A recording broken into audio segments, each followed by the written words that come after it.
Hello viewers, কেমন আছো সবাই? তো আজকে তোমাদের আমি একটা বেগুন ভর্তার রেসিপি দেব।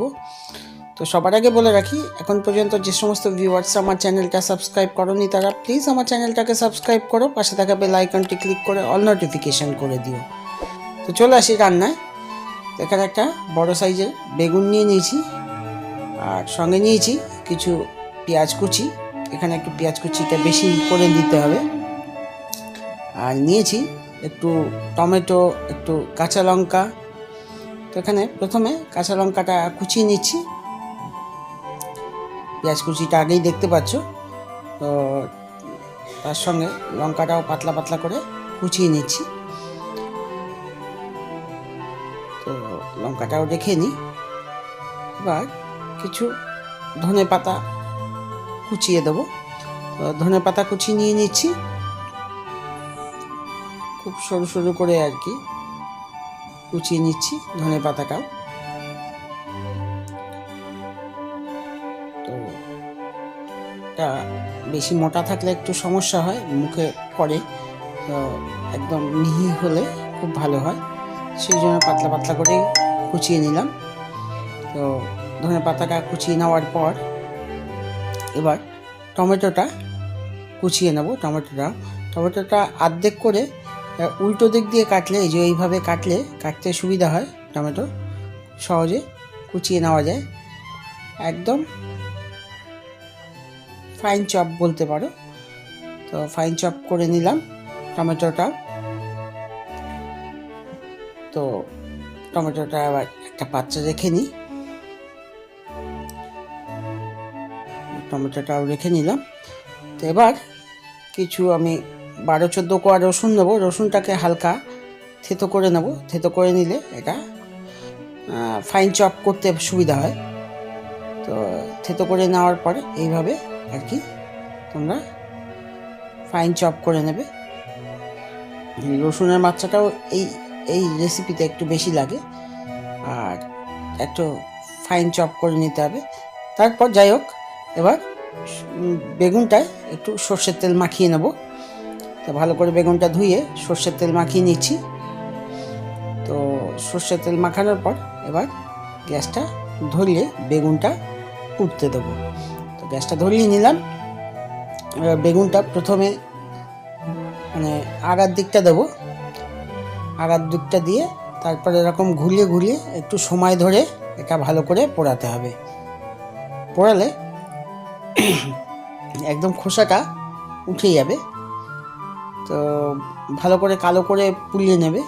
তো এখানে গ্যাসে একটু অসুবিধা হচ্ছে, আমি এই জন্য একটা নেট নিয়ে নিলাম। নেটের উপরে আর কি রেখে পোড়াতে সুবিধা হচ্ছে। তো সেই জন্য আর কি নেটের উপর রেখে পোড়াচ্ছি। ঠিক একদম এরকম কালো হয়ে যাবে, তো ভয় পাওয়ার কিছু নেই। কালো কালো করেই পোড়াতে হবে।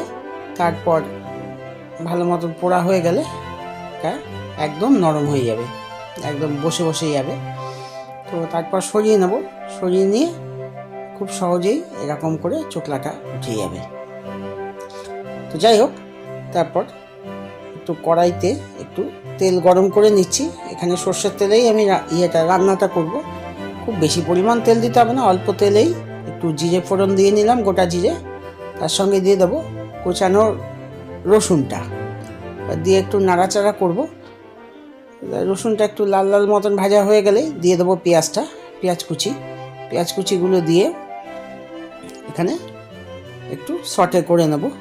পেঁয়াজটা একটু সফট হয়ে যাবে, সেই সময় দিয়ে দেবো টমেটো কুচিটা দিয়েও একটু নেড়ে চেড়ে নেব। তারপর দেবো এখানে কাঁচা লঙ্কা। তো কাঁচা লঙ্কাটা দিয়েও একটু নাড়াচাড়া করতে হবে। আর হয়ে গেলে এবার স্বাদ মতো নুন দিয়ে দেবো। নুন দিয়ে দিলে এই সব পেঁয়াজ আর টমেটোটা সফট হয়ে বসে যাবে। তো একদম মিশে গেছে। এবার সবশেষে আর কি ধনে পাতা কুচিটা দিয়ে দেবো, দিয়ে একটু নেড়ে চেড়ে ভালো করে নেব, যাতে সব নুনটা সব জায়গায় মেশে। ঠিক এই অবস্থায় আসলে পরে এবার গ্যাসটাকে বন্ধ, বেগুনটাকে ভালো মতো ছাড়িয়ে নেব। এইভাবে খুব সহজেই খোসাগুলো উঠে যাবে, পুড়ে যায় খোসাগুলো, খুব সহজেই উঠে যায়। তা এভাবে খোসাগুলো ছাড়িয়ে নিয়ে বেগুনটাকে হালকা একটু পারলে জলে ধুয়ে নিতে পারেন। তো জলে দিলে ভালো হয়। এবার গোটার দিকটা এরকম চাপ দিলেই আর কি গোটাটা ছেড়ে যাবে। এবার বেগুনটাকে একটু হাত দিয়ে চেপে থেতলে নেব। এরকম চাপ দিলেই থেতলে যাবে খুব সহজেই, খুব নরম হয়। এইভাবে বেগুনটাকে থেতলে নিয়ে এবার গ্যাসটা অন করে দেবো। অন করে দিয়ে বেগুনটাকে ওর মধ্যে দিয়ে দেবো, দিয়ে ভালো করে মশলাগুলোর সাথে মিশিয়ে দেবো। তো এই ছিল আমার বেগুন ভর্তার রেসিপি।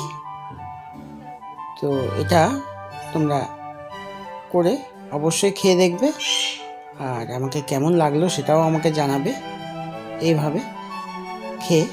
আর আমার চ্যানেলটাকে আরেকবার বলছি, আমার চ্যানেলটাকে সাবস্ক্রাইব করবে, পাশে থাকা বেল আইকনটি ক্লিক করে অল নোটিফিকেশান করে দেবে, যাতে আমার সমস্ত ভিডিও সবার আগে তোমাদের কাছে পৌঁছায়।